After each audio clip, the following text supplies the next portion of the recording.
I have a question for you. Have you ever wanted to kill your best friend? If you're a normal human being, the answer is probably no. Most best friend relationships are based on love and trust and mutual respect, etc. But for director Werner Herzog and actor Klaus Kinski, the answer is not so simple. If you don't know who director Werner Herzog is, that is understandable. He's not necessarily as popular and celebrated as other directors of his generation like Coppola or Scorsese. However, he's certainly a recognizable face in Hollywood as he has acted in multiple popular projects such as Jack Reacher and The Mandalorian. But his acting work comes nowhere near to his directing career, amounting to 16 feature films and over 30 documentaries, some of which are very well regarded critically and have achieved cult popularity within the film community. You may have heard of Aguirre, the Wrath of God, Nosferatu the Vampyre, and Fitzcarraldo. Basically, you may not know him, but he's no scrub.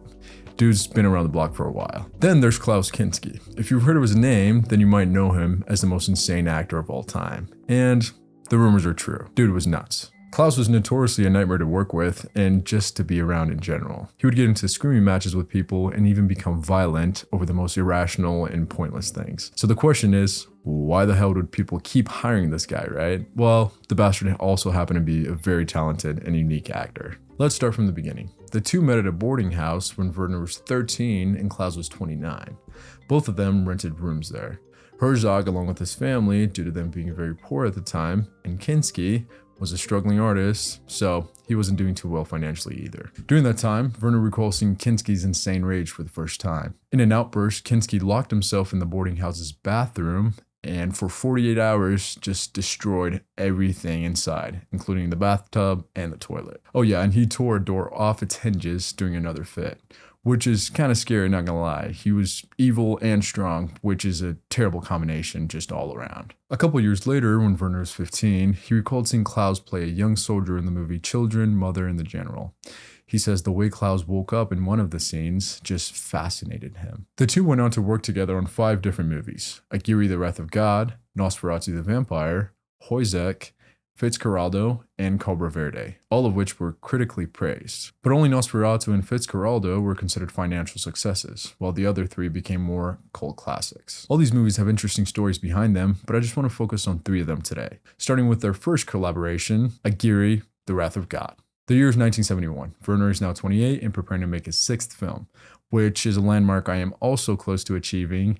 I just need to make 5 movies and then I'll just need 1 more after that. Anyway, Kinski had been sent the script for Aguirre, and it only took him a couple days to call back in a fit of screaming and gibberish. So much that it took Werner an hour of this just to work out exactly who was calling him and what he was talking about. He loved the script and wanted to play Aguirre. Aguirre is the protagonist in an overarching story about Spanish conquistadores looking for El Dorado, aka the City of Gold, in South America. So the duo began working together in Peru, filming what turned out to be a nightmare of a production, mostly due to 2 issues: their small budget of only $370,000, and surprise, surprise, Kinski himself. His outbursts of rage and screaming were common. However, when shouting wasn't enough to satisfy him, he would become extremely violent. One of the extras recalls being assaulted by him during one of the scenes. It's a scene where soldiers are raiding a village and Kinski began to assault them while still in character. He hit the extra over the head with the butt of a sword, making him bleed considerably. He recounts that if he weren't wearing a helmet at the time,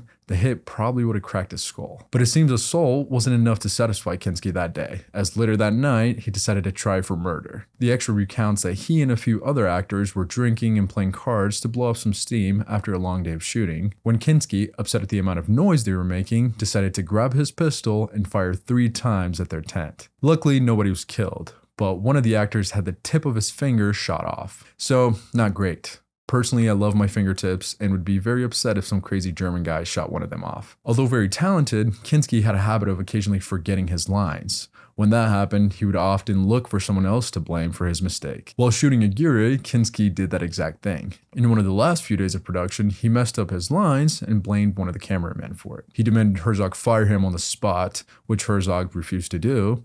So, like a mature, emotionally stable adult, Klaus decided to abandon the movie. He packed up his belongings into a speedboat and got ready to leave. Herzog then approached him, trying to amend things.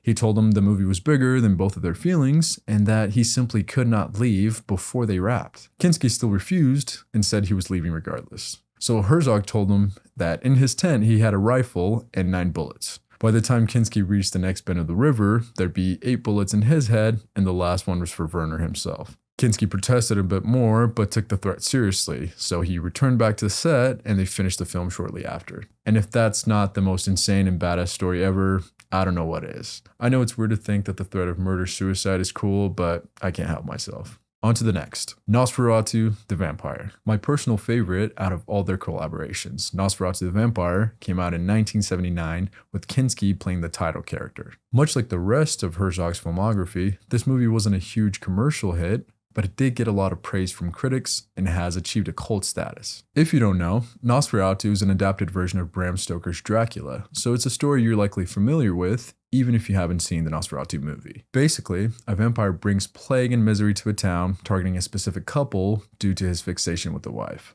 They're both at the top of their game, delivering an amazing film. This might be my favorite Count Orlok performance out of the 3 movies, which is no small accomplishment. Unlike the original Nosferatu, where Count Orlok was an evil creature through and through, Herzog's version adds many more layers to the character. You see a vulnerable side to him that just isn't part of the 1922 or the 2024 version. He openly talks to Ellen, named Mina in this version, about his loneliness and pain due to not being able to die. His vampirism is a disease to him, and the only means of escape he can find is to try and involve himself in Ellen's relationship. I highly recommend watching this one. Although there isn't too much notable drama regarding Kinski's or Herzog's antics during this production, I wanted to talk about it because I believe this movie explains why people let Kinski get away with his terrible behavior. I'm not saying it was the right thing to do by any means, but watching this, you can tell what Herzog saw in him and why he felt it was so important to tame it. Last but not least, Fitzcarraldo. Klaus and Werner's 4th collaboration came together after almost half the movie had already been shot with another actor as the lead. Jason Robards, who you may recognize from Once Upon a Time in the West, was originally cast to play the lead role of Brian Sweeney Fitzcarraldo, but got sick while filming in Peru, and his doctors did not allow him to return. And just like that, Kinski was back, fully unhinged, and ready to terrorize everyone once again. He seemed to have calmed down during the filming of Nosferatu and Wojak, the 2 projects in between, but something about being in Peru again just brought it out of him. The movie was a bad idea from the start, it seemed. Herzog had a strict vision for what he wanted, and nothing was going to change his mind. The real-life story the film was based on involved a rubber baron dismantling and moving a 30-ton ship over a mountain to reach a disconnected river. Pretty crazy, right? Well, not enough for Herzog. He decided to move a full 320-ton steamboat over a mountain without any special effects, because why the hell not? On top of Werner's madness, Kinski's fits of rage were once again routine, to the point where Herzog developed a system where he would provoke Kinski into a tantrum hours before filming. That way, by the time cameras rolled, he'd be too exhausted to cause any more chaos. Werner recalls one day where there was a plane crash on set that had injured crew members, so everyone was running around. When Kinski noticed he wasn't the center of attention anymore, he decided to throw a fit because his coffee had been served to him lukewarm that morning, which obviously ticked Werner off since he was trying to figure out if the people on the plane were alive, aka more important things than the temperature of one's coffee. So Werner went into his tent and got a little piece of chocolate, something anyone in the production would have killed for after so much time in the jungle. He then went into Kinski's tent and ate it inches away from his face, just out of spite. Kinski seemed to be so shocked and confused that it calmed him down for the rest of the day. But just because his outbursts were expected didn't mean they were accepted by the crew. The indigenous locals, cast as extras, quickly started to hate him. His rants and aggressive behavior led to an intense hostility between the tribespeople, so much so that Werner later said that a local chief pulled him aside and offered to kill Kinski for him. Herzog declined the offer, not because he disagreed, but because he needed to finish the film first. Despite all this chaos, Fitzcarraldo somehow got finished. Kinski delivered one of his signature, unhinged but brilliant performances, and Herzog pulled off the impossible. He moved a ship over a mountain. The end of a Fiend ship. The two went on to work on a last movie together named Cobra Verde. During that production, Herzog finally decided to end their long-term partnership due to Kinski's difficult behavior. I guess he finally reached his limit after 16 years and 5 movies together. Kinski passed away from a heart attack 4 years later in 1991 in his San Francisco home.